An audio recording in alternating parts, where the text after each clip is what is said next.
Welcome to M K easy learning maths no problem channel. आज हम कर रहे हैं expansion and factorization of algebraic expression exercise 4A जो कि है पेज नंबर 108 पे।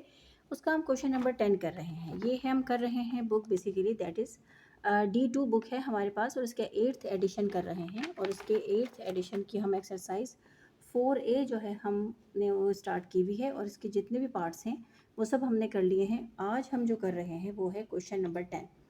तो क्वेश्चन नंबर 10 जो है हमने उसको सॉल्व करना है। तो चलिए स्टार्ट करते हैं। क्वेश्चन नंबर 10 को सबसे पहले सॉल्व करने से पहले हमने ये देखना है कि हमारे इस क्वेश्चन की रिक्वायरमेंट क्या है, हमारे इस क्वेश्चन की हमसे डिमांड क्या है, हमने उसको देखना है। तो सबसे पहले अगर हम इस क्वेश्चन को पहले रीड करते हैं और फिर इसको समझने की कोशिश करते हैं और after that we will go to its solution. Subtract 11a minus 2b bracket close 4c plus 60 plus 15। ये दो ब्रैकेट्स हैं जो कि आपस में मल्टीप्लाई हो रही हैं। इन दोनों के बीच में कोई भी साइन नहीं है। जब कोई भी साइन नहीं होता तो इसका मतलब है कि ये फैक्टर्स आपस में मल्टीप्लाई हो रहे हैं। फ्रॉम -13b, यहाँ पर फिर हमारे एक ब्रैकेट दिया हुआ है और एक दूसरा ब्रैकेट दिया। इसका मतलब है कि ये दोनों भी आपस में मल्टीप्लाई हो रहे हैं। तो इसका मतलब ये हुआ कि सबसे पहले हमें अपने इस ब्रैकेट से इस इन तमाम जो टर्म्स हैं इनको मल्टीप्लाई करना है और इस ब्रैकेट से इसको मल्टीप्लाई करना है। फिर जो हमें आंसर्स मिलेंगे उसको फिर फर्दर हमने सॉल्व करना है। फर्दर हमने क्या करना है, फिर फर्दर हमने सब्सट्रैक्ट करना है। इसका जो आंसर आएगा इसमें से इसको हमने सब्सट्रैक्ट करना है। उसने कहा है फ्रॉम का मतलब है कि ये जो हमारे पास अलजेब्रिक एक्सप्रेशन आएगी, इस एक्सप्रेशन में से हमने इस एक्सप्रेशन को सब्सट्रैक्ट करना है। तो सबसे पहले अभी सब्सट्रैक्ट करने की कहानी तो थोड़ी सी जो है वो दूर है। तो सबसे पहले हम इनके आपस में जो है मल्टीप्लिकेशन करवा देते हैं। मल्टीप्लिकेशन करवा के इसका आंसर निकाल लेते हैं और फिर उसके बाद हम इसके सब्सट्रैक्शन की तरफ चलेंगे। तो चलें स्टार्ट करते हैं। तो सबसे पहले जैसे हमने अपने जितने भी क्वेश्चंस थे उनको सॉल्व किया है उसी तरीके से हम इसको भी स्टार्ट करते हैं। यहाँ पर सबसे पहले मैं अपना ये वाले ब्रैकेट जो हम लोगों को दिए हुए हैं that is 11a minus 2b और दूसरा है 4c प्लस 6d प्लस 15, इसको जो है मैं सॉल्व करती हूँ। Bracket close. और ये जो है यहाँ पर जो है इसका दूसरा पार्ट जो है ये इसको -13b माइनस 3c और ब्रैकेट क्लोज और 20 माइनस 11a माइनस 7d, इसको हम इस तरफ सॉल्व कर लेंगे। तो इस तरीके से जब ये दोनों हम अलजेब्रिक एक्सप्रेशंस को आपस में मल्टीप्लाई कर लेंगे, हमारे जो भी आंसर्स आएंगे फिर मैं आगे फर्दर बताऊंगी कि हमने इसको सब्सट्रैक्ट किस तरीके से करना है। तो उसी तरीके से इन फैक्टर से हमने इस पूरी ब्रैकेट को मल्टीप्लाई करना है। हमारे पास यहाँ पर 3 टर्म्स दिए हुए हैं, यहाँ पर 2 हैं। तो हम स्टार्ट करते हैं। 11a से मैं मल्टीप्लाई करूँगी 4c प्लस 6d प्लस 15 को और फिर -2b से मल्टीप्लाई करूँगी 4c प्लस 6d प्लस 15 को। तो अब हम आगे चलते हैं। अब 11 से हम जब भी मल्टीप्लाई करते हैं तो हमें पता है कि वो 44 आएगा। 44ac। अब यहाँ पे मल्टीप्लाई करेंगे प्लस प्लस प्लस हो जाएगा। 11 को 6 से मल्टीप्लाई करेंगे यानी कि 11 को 6 से मल्टीप्लाई करेंगे तो 66 ही आएगा। तो ये आ गया 66 और ए डी अल्फ़ाबेटिकली ऑर्डर में लिख लिया हमने। प्लस अब यहाँ पर हमारे पास है 15, क्वेश्चन में है 15। तो अब हमने 11 को मल्टीप्लाई करना है 15 से। तो डबल मल्टीप्लिकेशन है तो 1 5 टाइम्स 5 होगा और 1 टाइम्स 1 इज़ 1, तो ये भी 5 होगा और ये 1। तो 5 और 6 और 1, तो ये हमारे पास यहाँ पर आ गया 165 और ए। इसके साथ और कोई भी वेरिएबल नहीं लगा हुआ, तो ये सिर्फ यही लगा हुआ है। तो ये मैंने सॉल्व कर लिया यहाँ पर। अब इसके आगे चलते हैं। यहाँ पर जो है बीच में हमारे पास नेगेटिव की साइन है। मैं यहाँ पे इसको स्क्वायर ब्रैकेट से क्लोज कर देती हूँ ताकि इजी हो जाए। अब इनको सॉल्व करने लगती हूँ। ये माइनस प्लस माइनस आ जाएगा और या इसका हटा देते हैं ब्रैकेट, कोई ऐसा मसला नहीं है, समझने के लिए था। Minus plus minus 2 times 4 is 8 और ये B C minus plus minus 2 times 6 is 12 B D और माइनस प्लस माइनस। अब हमने 15 को मल्टीप्लाई करना है 2 से। 2 टाइम्स 5 जो है वो 10 होता है और 2 टाइम्स 1 इज़ 2 और 1 3, तो ये हमारे पास आ गया 13b। तो यहाँ पर जो है ये हमारा कंप्लीट हो गया है। तो अब यहाँ पर हम देखते हैं कि कोई हमारे पास लाइक टर्म्स हैं। तो यहाँ पर तो हमारे पास कोई ऐसी लाइक टर्म नहीं होगी। ये हमने बेसिकली एक अलजेब्रिक एक्सप्रेशन जो है या लीनियर फॉर्म में हमारे पास ये आ गई है। हमारे हमने जो इनको आपस में मल्टीप्लाई किया था तो ये हमें यहाँ पर मिल गया है। अब हम इसको यहीं पे छोड़ते हैं और उसके बाद हमने इसका नेक्स्ट पार्ट जो है जो हमारे पास दूसरे जो मल्टीप्लाई हमने करना है उसको पहले सॉल्व कर लेते हैं और फिर देखते हैं कि उसका क्या आंसर आता है। तो अब यहाँ पर चलते हैं। यहाँ पर हमने ये ब्रैकेट लगाया हुआ है बेसिकली। तो मैं अगर यहाँ पर लिखती हूँ -13 -13b से मैंने मल्टीप्लाई करना है 20 -11a -7d को, और -3c से मैंने मल्टीप्लाई करना है 20 -11a -7d को। तो अब इसको जो है हमने सॉल्व करना है, और चलें इसको आगे करते हैं। तो यहाँ पर हमारे पास है 13 और यहाँ है 20। तो हमने 13 को 20 से मल्टीप्लाई करना है, तो 2 0 से करेगा तो 0, पूरी टर्म 0 हो जाएगी। 0 0 0 3 0 0 1 0, 2 टाइम्स 3 इज़ 6, 2 टाइम्स 1 इज़ 2, तो 0 6 और 2। तो ये हमारा माइनस प्लस माइनस, और यहाँ पे आया है 260। अब ये माइनस माइनस प्लस हो गया। अब 13 को हमने 11 से करना है, 13 को 11 से करना है। 1 3 3 1 और 1 3 3 1, और ये 3 4 और 1, तो ये हमारे पास आ गया है 1 4 3, और यहाँ b है, यहाँ a, तो ये मैंने a भी ले लिया। माइनस माइनस प्लस हो गया। अब 13 को मैंने करना है 7 से, तो 21 होता है। 7 का 1 से करेंगे 7, और फिर 8 और 9, तो ये हमारे पास आ गया 91। और यहाँ पर है हमारे पास b, और यहाँ पर है d, तो ये b और d यहाँ पर आ गया है। तो जब कभी भी हमें इस तरह के क्वेश्चन जिसमें हमने बार बार मल्टीप्लाई करना होगा, तो हमने उसको बार बार से जो है वो बहुत केयरफुली देखना है, और हर स्टेप के बाद दोबारा से डबल चेक करना है, क्योंकि आगे फर्दर जाके फिर दोबारा अगर मिस्टेक होगी तो फिर क्वेश्चन को दोबारा से सॉल्व करना पड़ता है। तो अब ये वाले ब्रैकेट हो गया। अब इस ब्रैकेट को कर रही हूँ मैं माइनस प्लस माइनस। 20 को करेंगे 3 टाइम्स 0 इज़ 0, 3 टाइम्स 2 इज़ 6, और यहाँ पर आ जाएगा c। माइनस माइनस प्लस हो गया। 3 को करेंगे तो 33 ac, और माइनस माइनस प्लस होगा, और 3 टाइम्स 7 जो है वो क्या होगा 21, और ये हो गया CD। तो ये हमने अपनी दोनों अलजेब्रिक एक्सप्रेशंस जो हैं इनको हमने जो मल्टीप्लाई करना था आपस में, जो सॉल्व करना था, वो हमने कर लिया है। यानी कि हमने अभी इस क्वेश्चन को हाफ हमने सॉल्व कर लिया है। अब हम आते हैं सब्सट्रैक्शन की तरफ। सब्सट्रैक्ट हमने किस में से करना है? सब्सट्रैक्ट उसने हमसे कहा है कि आपने फ्रॉम -13b -3c इसमें से करना है। तो ये -13b -3c की जो हमारे पास अलजेब्रिक एक्सप्रेशन आई है वो ये वाली है। तो मैं अब सबसे पहले इसको यहाँ पर उतारती हूँ, और फिर इसको सब्सट्रैक्ट करना आपको बताती हूँ कि हम किस तरीके से करते हैं।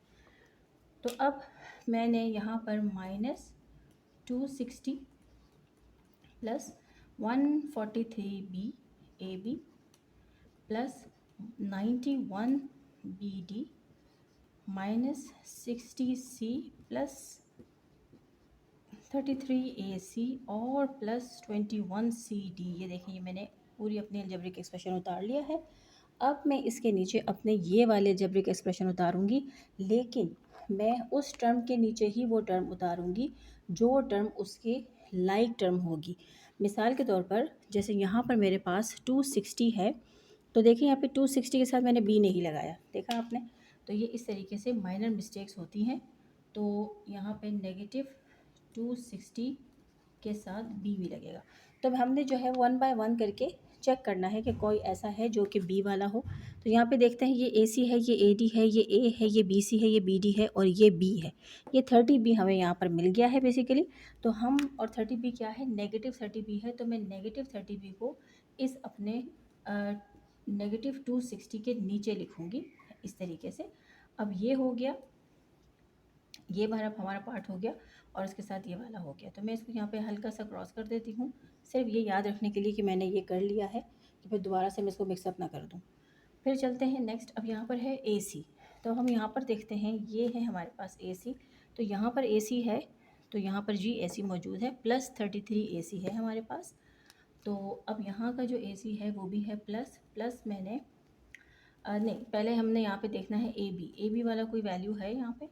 AB वाला कोई वैल्यू यहाँ पर नहीं है। यहाँ पर है AB वाली, ये हमने यहाँ पे लिखी हुई है, और इसके यहाँ पर हमारे पास कोई भी नहीं है, तो हम इसको एज इट इज़ रहने देंगे। अब आगे चलते हैं। फिर दूसरी है हमारे पास 91 BD। तो यहाँ पर देखेंगे BD है जी, ये है BD। तो ये BD है, -12 BD है, तो मैंने उसके नीचे उतार लिया। अब नेक्स्ट पे जाएंगे, वो है -60C।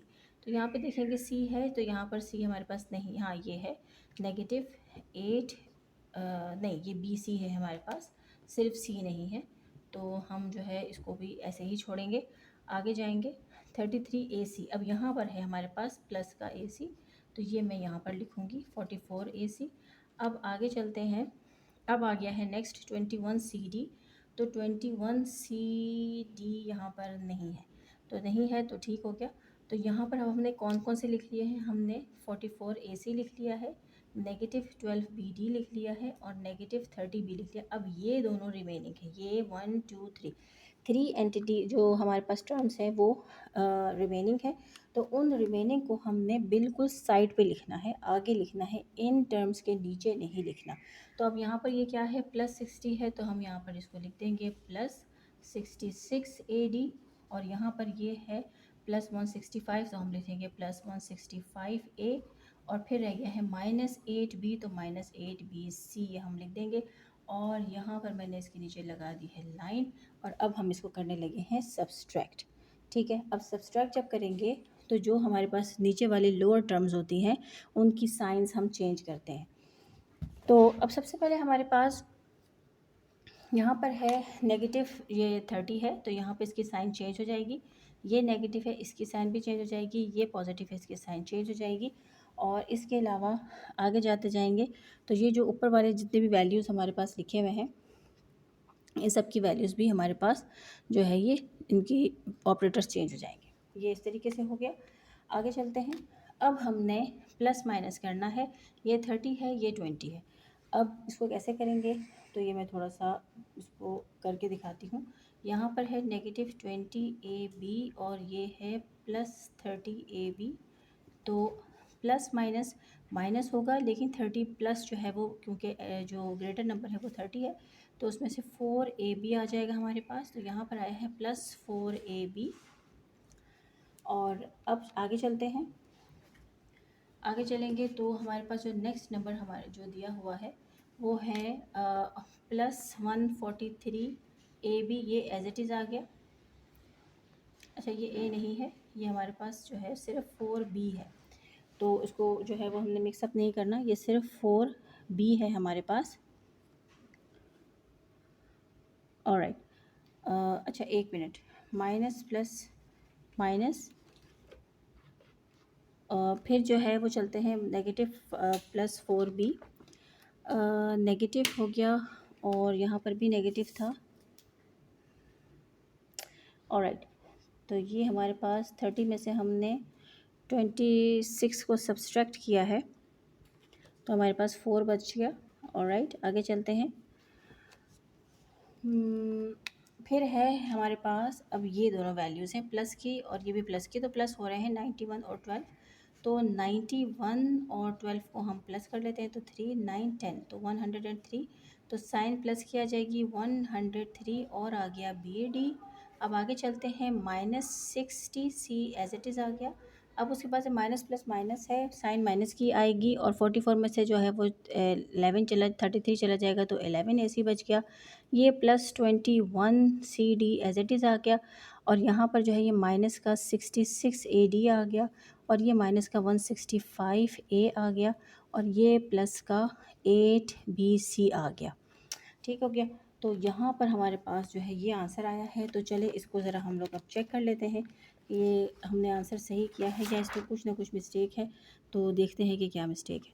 तो यहाँ पर जो है हमारे पास सबसे पहले जो है वो आंसर आया है 143AB -230B।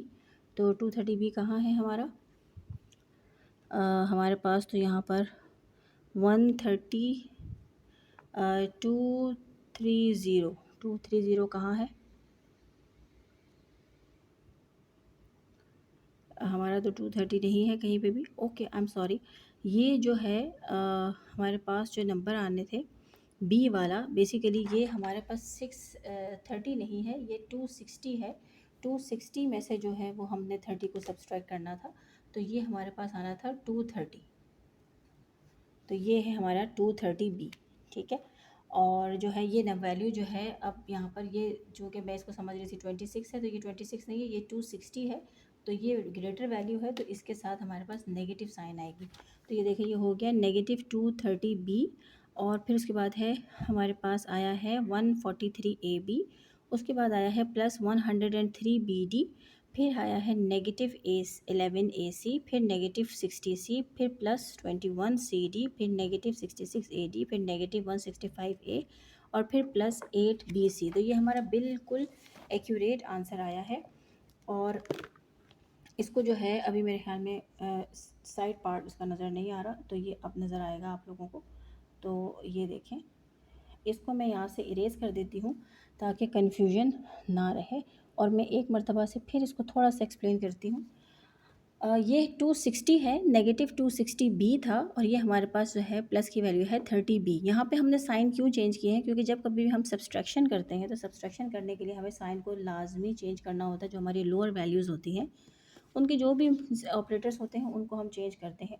तो हमने अब जो नेगेटिव होती हैं वैल्यूज़ वो पॉजिटिव हो जाती हैं, जो पॉजिटिव होती हैं वो नेगेटिव हो जाती हैं। तो यहाँ पर ये नेगेटिव था इसलिए हमने पॉजिटिव कर दिया, तो प्लस माइनस माइनस ही होना है। और ये 260 ग्रेटर वैल्यू है तो हमारे पास 230 बी आ गया।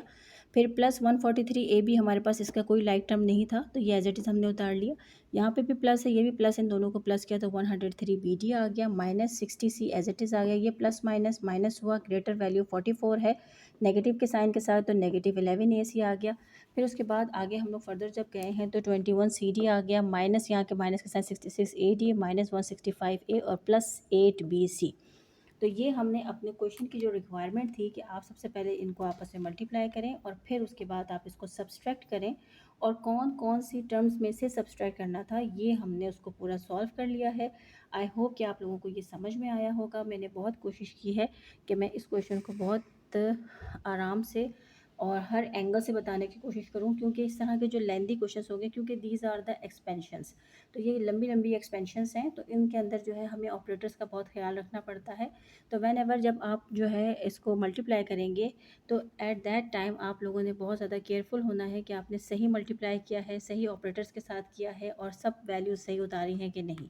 इन चीज़ों का बहुत ख्याल रखिएगा और साथ में मेरे चैनल का भी ख्याल रखिएगा और प्रैक्टिस करते रहिए। मेरी वीडियोज़ को लाइक और शेयर करना ना भूलें। Thank you.